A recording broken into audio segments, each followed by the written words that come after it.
Hello दोस्तों, मेरा नाम मनोज कुमार। आज हम आपको 10th क्लास मैथ एनसीईआरटी की प्रश्नावली 12.3 का छठा क्वेश्चन सॉल्व करेंगे। छठा क्वेश्चन है हमारा, एक वृत्ताकार मेज पोज जिसकी त्रिज्या 32 सेंटीमीटर है में बीच में एक समबाहु त्रिभुज एबीसी छोड़ते हुए एक डिजाइन बना हुआ है जैसा कि आकृति में दिखाया गया है। इस डिजाइन का क्षेत्रफल ज्ञात कीजिए। अब देखिए, ये क्या है, एक मेज पोज है। ये एक मेज पोज है। इसकी जो त्रिज्या दे रखी है वो कितनी दे रखी है, केंद्र से और यहाँ तक की जो दूरी दे रखी है वो कितनी दे रखी है, 32 सेंटीमीटर दे रखी है। और ये क्या है, एक समबाहु त्रिभुज है। और समबाहु त्रिभुज को हम छोड़ते हुए इस जो डिजाइन का क्षेत्रफल हमें ज्ञात करना है।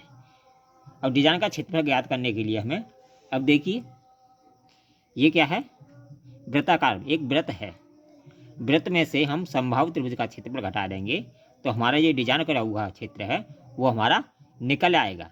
लेकिन हमको इसकी भुजा नहीं दी हुई है समबाहु त्रिभुज की, जिससे हमें इसका क्षेत्रफल नहीं निकाल सकते। तो इसका क्षेत्रफल निकालने के लिए सबसे पहले हम क्या करेंगे, इसकी भुजा निकालेंगे। क्या निकालेंगे, भुजा निकालेंगे। अब देखिए ये क्या है, केंद्र। ये केंद्र है। केंद्र से हम इसको मिला देंगे। ये कितनी दे रखी है हमारी त्रिज्या, 32 सेंटीमीटर। इसे यहाँ भी मिला देंगे, ठीक है, इसको मिला देंगे, इसको मिला देंगे। अब देखिए ये कोण हमारा कितना देखा, समबाहु त्रिभुज का, समबाहु जो त्रिभुज होता है उसका कोण कितना होता है, 60 अंश। कितना होता है, 60 अंश। और ये कितना होगा, यानी ये परिधि पर बना हुआ कोण और केंद्र पर बना हुआ कोण इसका दूना होता है।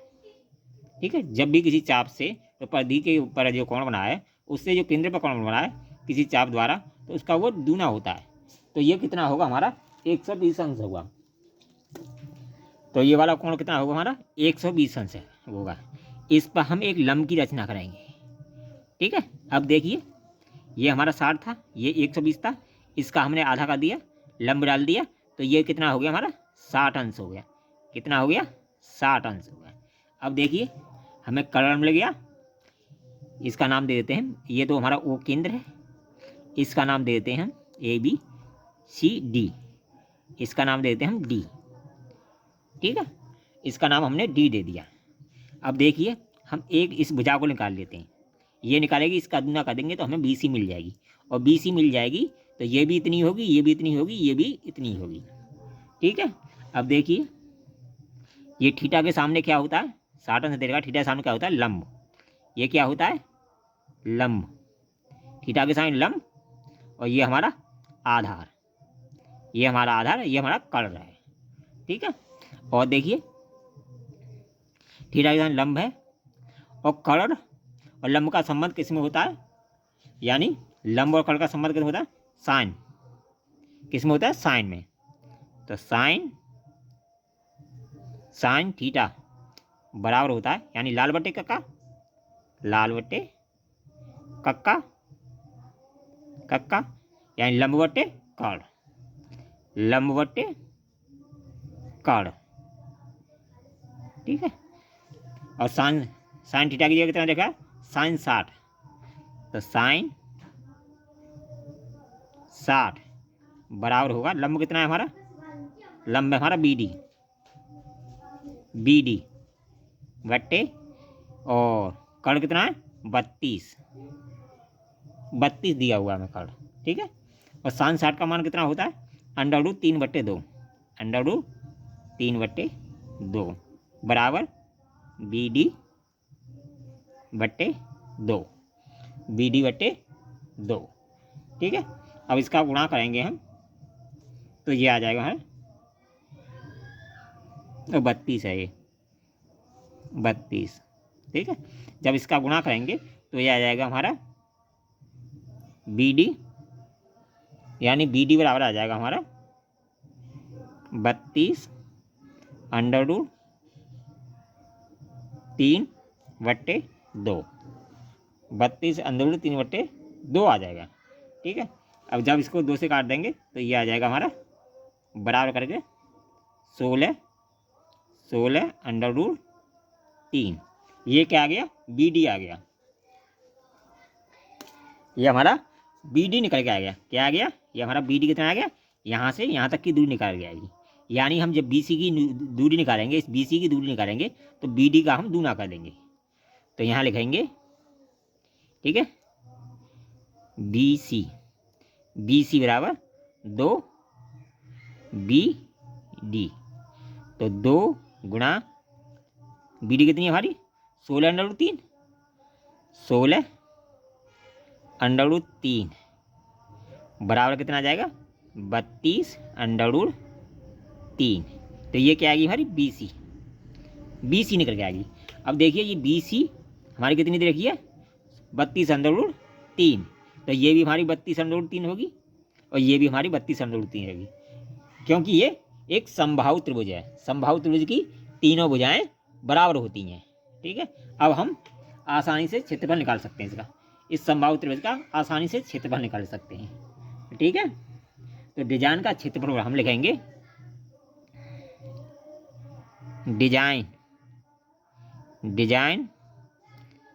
का क्षेत्रफल बराबर है हमारा, डिजाइन का क्षेत्रफल बराबर है वृत्त का क्षेत्रफल, यानी इस वृत्त का क्षेत्रफल माइनस समबाहु त्रिभुज का क्षेत्रफल।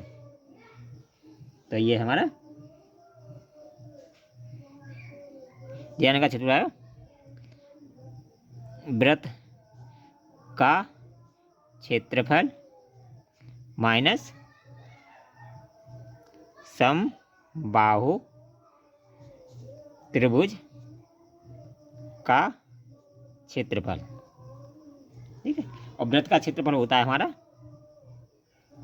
πr² माइनस समबाहु त्रिभुज का क्षेत्रफल होता है हमारा √3/4 भुजा स्क्वायर। ठीक है, तो ये आ जाएगा हमारा 22/7। आर हमारी कितनी है, आर हमारी है 32 गुणा 32 माइनस √3/4 √3/4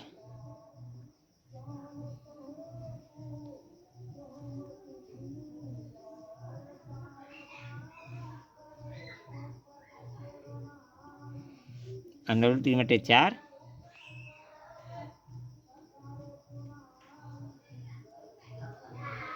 गुणा 32 गुणा 32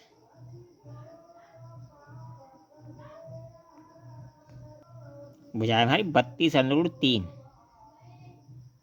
और 32√3। ठीक है, जब हम इसका गुणा करेंगे ये आ जाएगा 22 गुणा 32 गुणा 32 1024/7 माइनस ये आ जाएगा 1024 गुणा 3 अंडर से अंडर करेगा 3 और ये हमारा √3/4 यहाँ का तो रहेगा। ठीक है, गुणा √3/4 हमारा ऐसा का ऐसा रहेगा। ठीक है, अब देखिए ये इसका जब हम गुणा करेंगे, इसका जब हम गुणा करेंगे, ठीक है, इसका गुणा करेंगे तो इसका जब हम गुणा करेंगे ये आएगा हमारा 22,528/7। ठीक है, इसका जब हम गुणा करेंगे 22 का और 1024 का तो ये आएगा 22,528।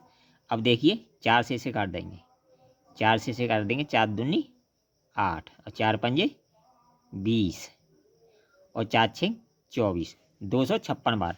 और 256 का इसमें गुणा करेंगे तो ये कितना हो जाएगा, 256 का इसमें गुणा करेंगे ये हो जाएगा 768। कितना हो जाएगा 768 और ये √3 हमारा है ही। ठीक है, √3 हमारा ये है ही, तो ये 7 मीटर जाए, यही हमारा आंसर हो जाएगा। ये क्या आएगा सेंटीमीटर स्क्वायर, यही हमारा आंसर हो गया। ठीक है, तो सबसे पहले हमने क्या किया था इसमें इसको हमने केंद्र से मिलाया इस भुजा को। ये हमारी जो दे रखी थी त्रिज्या, उसको त्रिज्या को हमने केंद्र से मिलाया इस त्रिज्या को, ठीक है। इसको यहाँ से मिलाया, ठीक है। इसके बाद इस पर लंब खींचा, लंब खींचा। ये कौन 60 अंश है, ये दूना होगा इसका 120 होगा, इसका आधा 60 निकल के आएगा। इस तरह हमने साइन से हमने ये जो बी डी है वो निकाल ली, और बी डी का दूना किया हमने बी सी निकाल ली, ठीक है, बी सी निकाल ली। और डिजाइन को क्षेत्रफल, डिजाइन का क्षेत्रफल जो होगा वृत्त का क्षेत्रफल, यानी इस वृत्त का क्षेत्रफल और समबाहु त्रिभुज का क्षेत्रफल माइनस कर देंगे तो हमारा ये डिजाइन किया हुआ क्षेत्रफल निकल के आ जाएगा। तो इस तरह हमने वृत्त का क्षेत्रफल का फॉर्मूला लिखा और उसके मान रखे। इसी तरह समबाहु त्रिभुज का फॉर्मूला रखा और उनके मान रखे और कैलकुलेशन किया और घटा दिया। इस तरह हमारा छठा क्वेश्चन सॉल्व हुआ। अगर वीडियो पसंद आए तो कमेंट कीजिए, लाइक कीजिए, शेयर कीजिए। All the best. फिर मिलेंगे न्यू वीडियो में।